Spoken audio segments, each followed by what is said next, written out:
Hello friends, मैं doctor Kiran Shete, orthopaedic surgeon, founder director, spinology clinic Pune. आज मैं 40 के उम्र के बाद घुटने में दर्द क्यों होता है इसके बारे में आज बात करूंगा।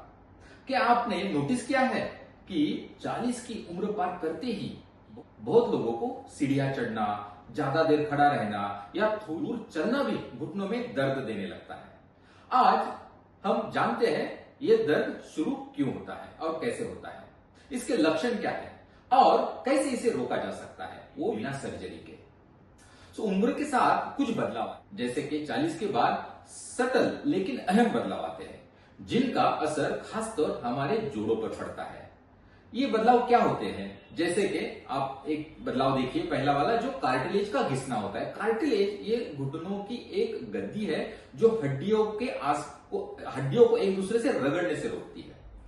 उम्र बढ़ते ही ये धीरे धीरे पतली और कमजोर होने लगती है, जिससे दर्द और सूजन शुरू हो सकती है। दूसरा है ज्यादा वजन या मोटापा। हर 1 किलो वजन घुटने पर 3 से 4 गुना ज्यादा दबाव डालता है। मतलब 5 किलो का वजन बढ़ने पर घुटने पर 15 से 20 किलो का एक्स्ट्रा लोड पड़ता है। तीसरा बदलाव, मांसपेशियों की कमजोरी यानी कि सार्कोपेनिया। खासकर जो अपने थाई की क्वाड्रिसेप जो मसल है वो कमजोर हो जाने से घुटनों पर अतिरिक्त दबाव आता है।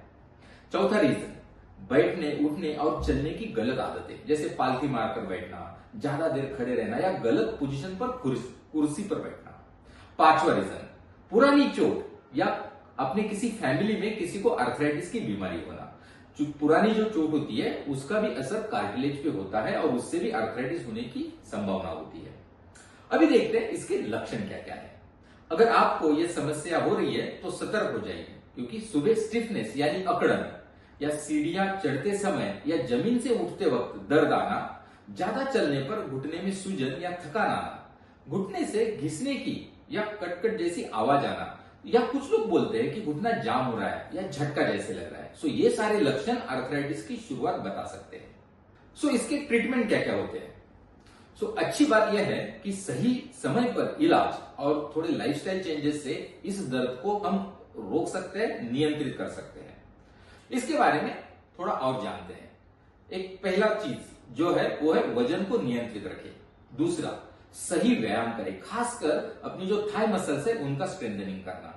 तीसरी चीज, पोस्चर पर ध्यान दें, कुर्सी पर सीधा बैठे।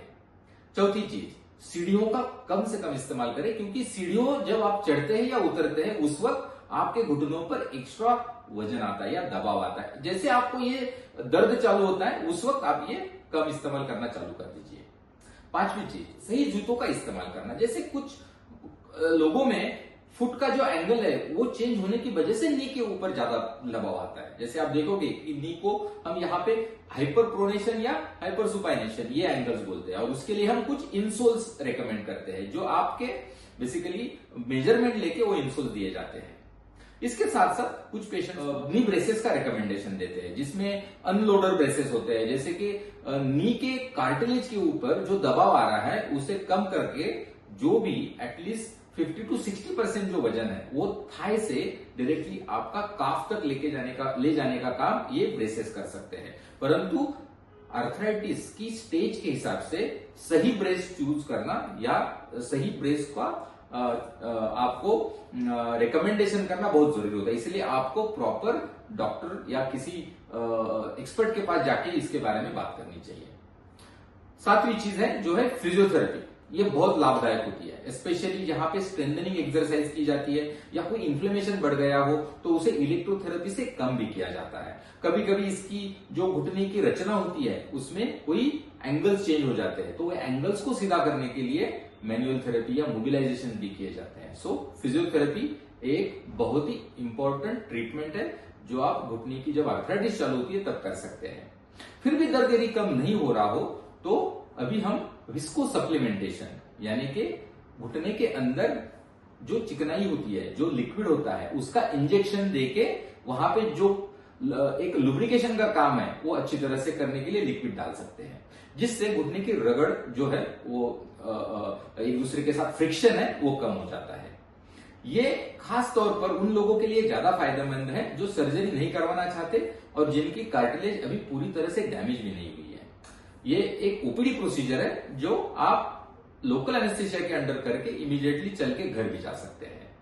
सो विस्को सप्लीमेंटेशन की सलाह भी आपको आपके डॉक्टर दे सकते हैं और इसे आप जरूर कंसिडर कर सकते हो। 40 की उम्र बदलाव की शुरुआत है, दर्द की नहीं।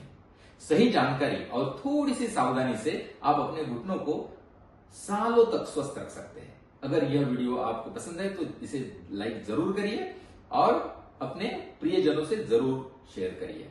स्वस्थ रहे, चलते रहे, stay pain free, stay happy. Thank you. और आपको घुटनों के दर्द के बारे में यदि कोई भी सवाल है तो आप हमें वो कमेंट्स में जरूर लिखिए, हम इसका उत्तर देने की जरूर कोशिश करेंगे। Thank you.